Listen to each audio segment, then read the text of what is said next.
Hello guys, welcome to my vlog. Ayan guys, mga rekado ng aking gagawin kasi spaghetti. Ayan, nagpainit ako ng mantika ato mantika na may kawali. Joke. Ayan, hiwa-hiwa ko ng ng hotdog. Habang nagluluto ako guys, nakababad yung aking washing doon kasi mga damit ko nalalabhan ko kasi araw ko ng day off. Ayan, kasi gusto kong kumain ng spaghetti. Ngayon, hindi ako marunong magluto, kaya nagpaturo po ako sa aking kasamahan na OFW. Ayan. Ayan guys, naghiwa ko ng hotdog. Matigas siya guys kasi nga nasa frozen pa siya. Kaya yan, pinipilit ko siyang idiin. Yan, first time ko talaga guys magluto ng spaghetti kasi hindi naman ako marunong magluto. Kaya, kaso guys, nung natapos ko na yung pagluluto ko, hindi sila nasarapan sa niluto ko. Kasi nga daw, hindi masarap. Alam mo guys, ilang araw ko din yan inubos na spaghetti ko. Ilang araw ko din naabot yan guys. Kasi Martes ko siya niluto. Ngayon, nung niluto ko siya guys, naubos ko siya guys. Webes ng gabi. O diba guys, ayaw nilang kumain guys kasi nga hindi daw masarap ang aking niluluto. Kaysa mag-order ako guys ng spaghetti, mahal kasi guys. Magkano din yun? 9.98.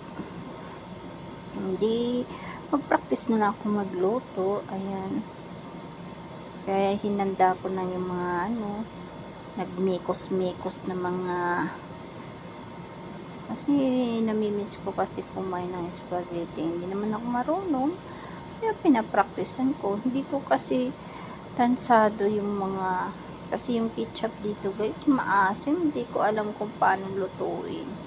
Ay ang layo kasi ng bilihan namin ng mga Filipino foods. Kaya kung wala kang pera, kailangan yan na lang yung ketchup ng mga taga Saudi. Maasim.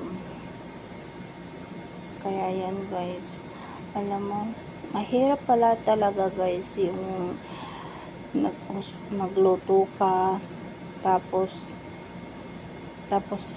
alam mo yung namimigay ka na nga guys, pero may masabi pa rin na hindi maganda, diba? Kaya ang hirap maging buhay OFW kasi mabait ka na nga sa kanila, ginagago ka naman, diba guys? Kaya ako guys, hindi ko na lang sila parang kasama ko na lang sila sa bahay, magkasama lang kami sa trabaho, pero pag guys, hindi yung magchika-chika, nagmamaritisan, makikisama, wag na.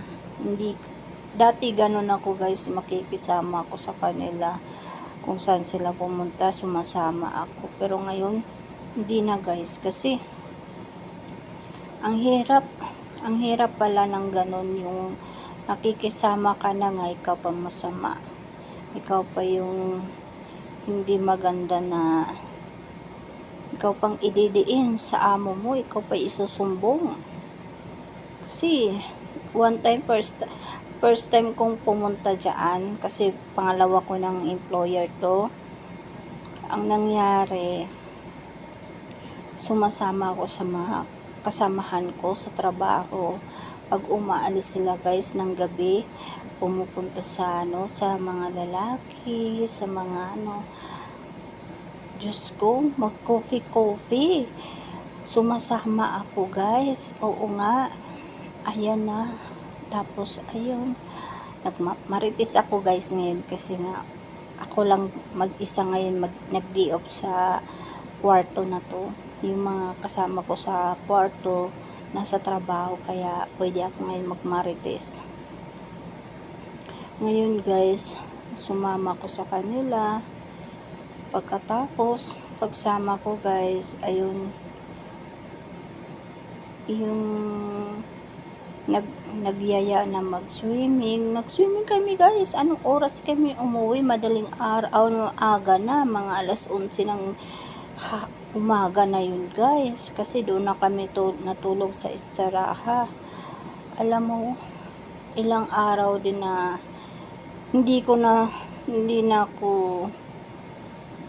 ako sumasama sa kanila. Tumatanggi na ako sa kanila guys, sa pagpupunta-punta, sa sama-sama.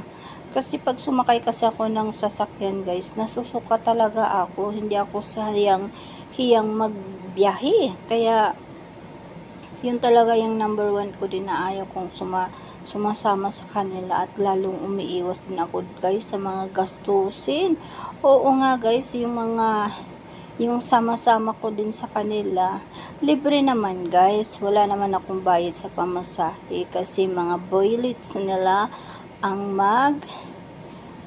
magbabayad, at saka libre ka din sa pagkain. Kaso nga yung guys, pag may boylet ka rin, di ba? Kaya ang hirap talaga palang ganun, yung sumasama ka sa mga kasamahan mo, makikisama ka sa ganyan, magiinuman, manguuto ka sa mga boylet para lang may pantubig ka, may alam mo yung pangkain, alam mo yung ganun guys. Tapos yun nga,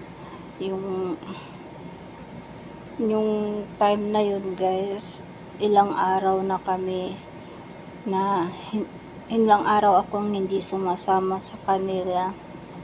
Parang nagtatampo sila kasi nga bakit daw ako hindi sumasama, bakit daw ako, kasi nga pag sumasama ka kasi hindi mo feel na pagkabukas pasok ka pa, tapos alam mo yung trabaho ka, tapos gabi uuwi ka, tapos madaling araw ka na uuwi. Alam mo yung naawa ko sa sarili ko, alam mo yung ganon, kasi hindi ko na type na maggala-gala. Dati galain ako anytime, anong oras na ako umuwi, pero ngayon parang nagkakaedad na ako, hindi ko na bet niya lumalabas kasi tapos na ako dyan eh. Pinagdaanan ko na yung ganyan nung dalaga ako. Tapos ngayon maggagala ko. Ang iniisip ko guys ngayon, mag-iipon, kain, tulog, tapos trabaho. Yun na lang guys. Yun na lang talagang iniisip ko ngayon. Tsaka wala na akong pakialam sa kanila guys, kasi kung nangingialam ka, Diyos ko, ang dami mo pang talaga masasabi. Yung mga kasamahan ko kasi guys, mga bata pa yan sila, parang habit nilang gumala. Diyos ko po.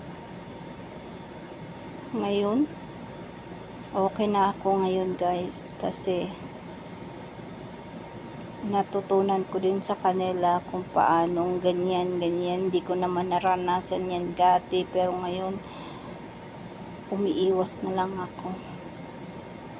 At saka guys, pangit din pala yung ganun, yung makikisama ka tapos sisirain ka rin pag nakatalikod ka. So ang buhay OFW talaga naman, oo. Tapos pag may kailangan sa'yo, tatarahagin ka, maging ate pala. Pag wala nang kailangan, Diyos ko, lahat siguro ng amoy ng utot mo, alam nila kung anong amoy, kung anong kulay, kung anong yung hininga mo, alam din nila. Kung hindi ka talaga mapasensyahin, hindi ka rin talaga yung mataas yung ano mo, yung tiwala mo sa sarili mo, makapaaway ka talaga.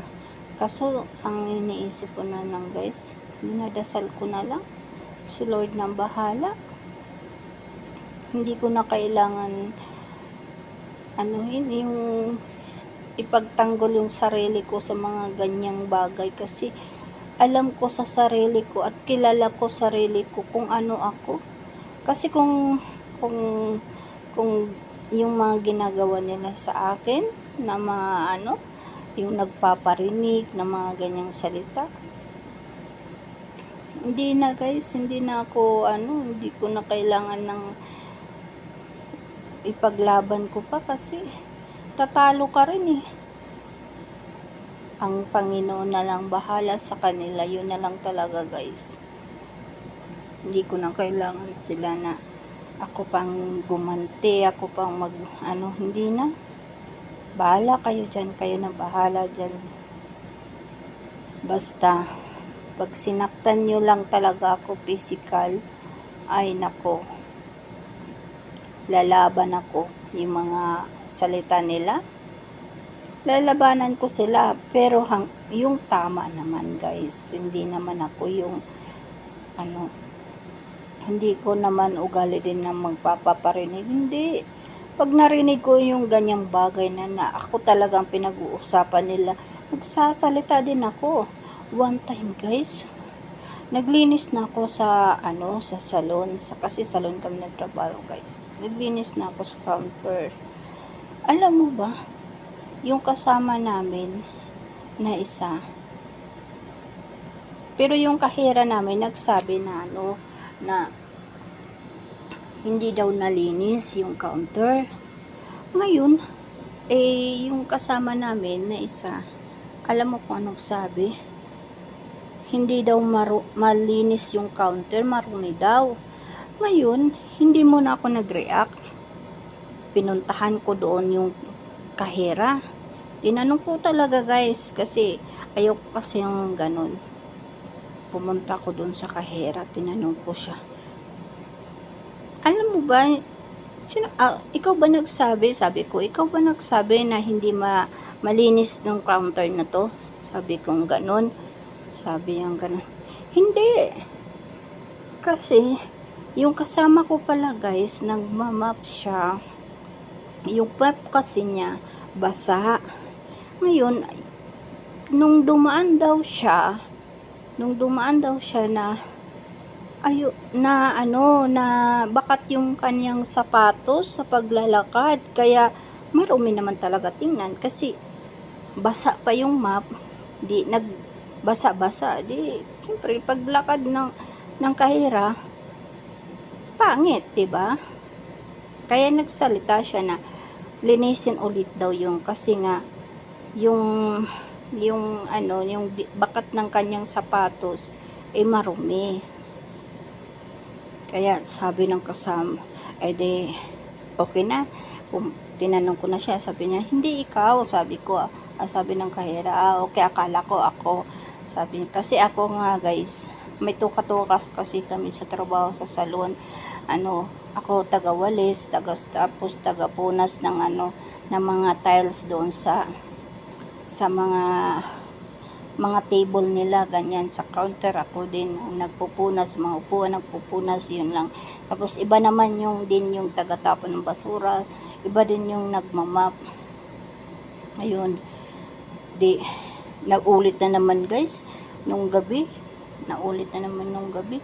Sabi, paano kasi, sabi ng yung nagkalat na hindi daw malinis yung counter.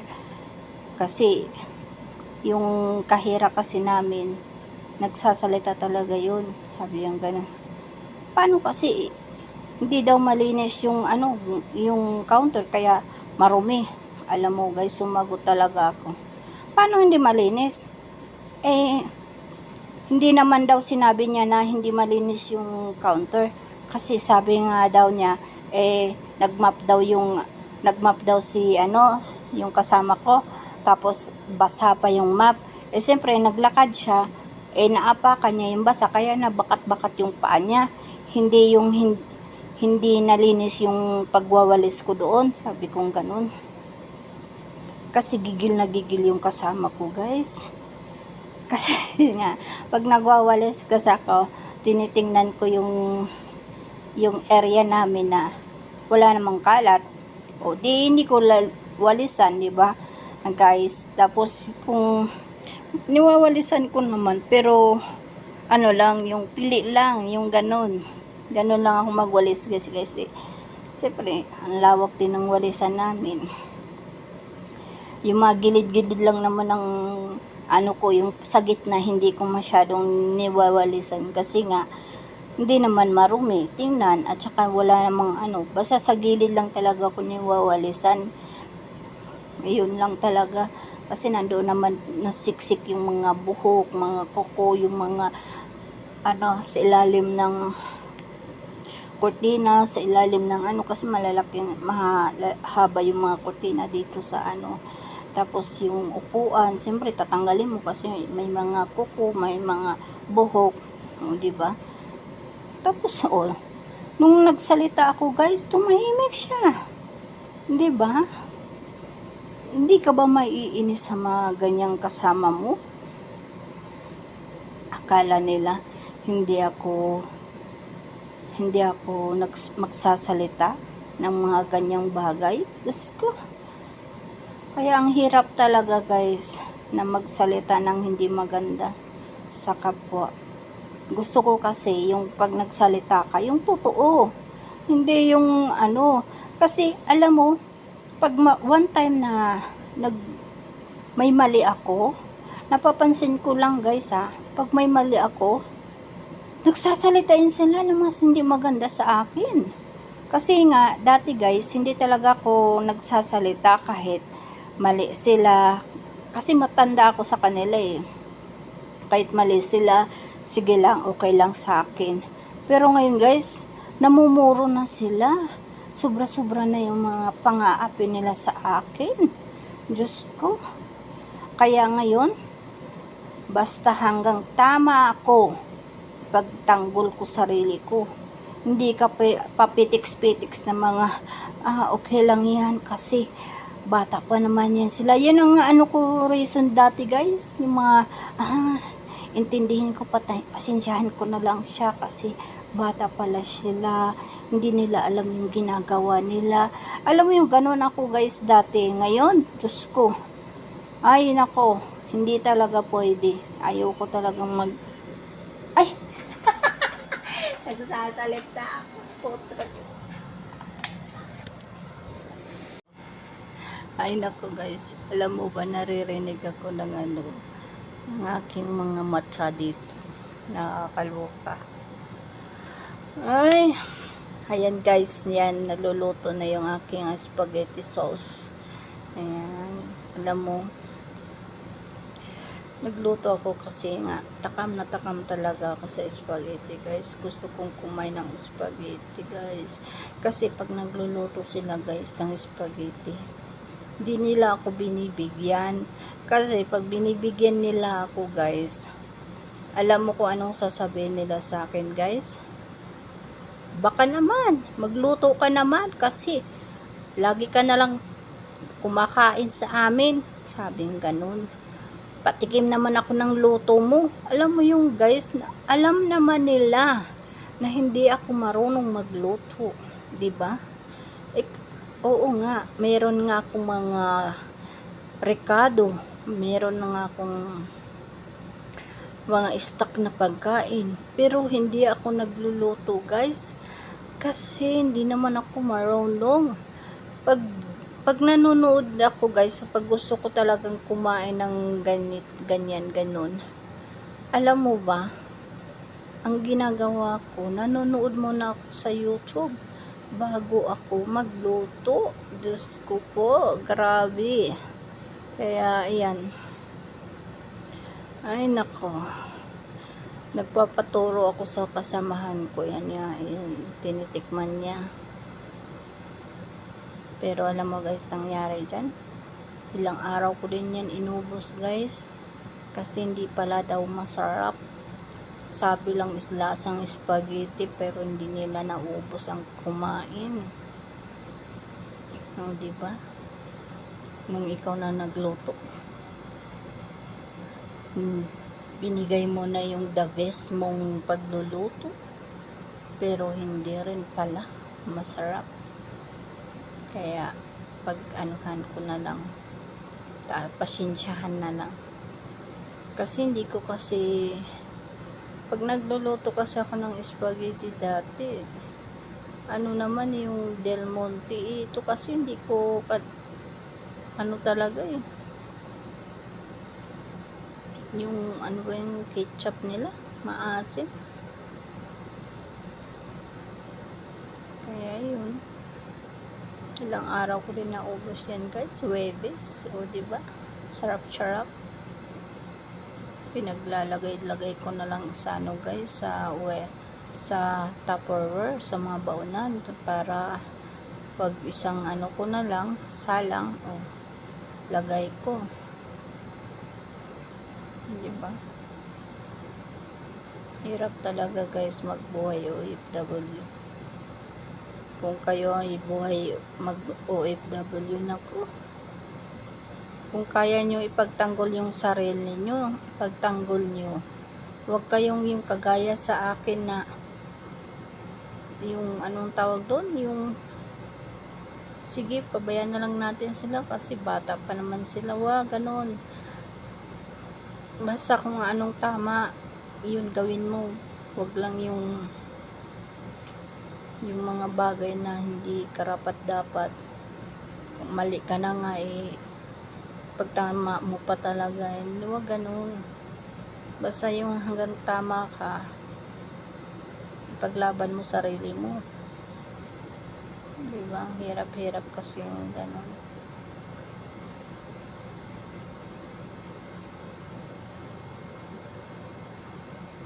Mga kasama mo, mga feeling rich kid, feeling alam mo yung kanila na yung buong bahay, alam mo yung sila na yung may-ari ng bahay, alam mo yung ganun guys. Pag nakapaglinis ka, pag nakapagdumi ka man lang guys, Diyos ko, ang iba ng tingin sa'yo guys, Diyos ko po. Diba? Nakakainis mga ganyang tao.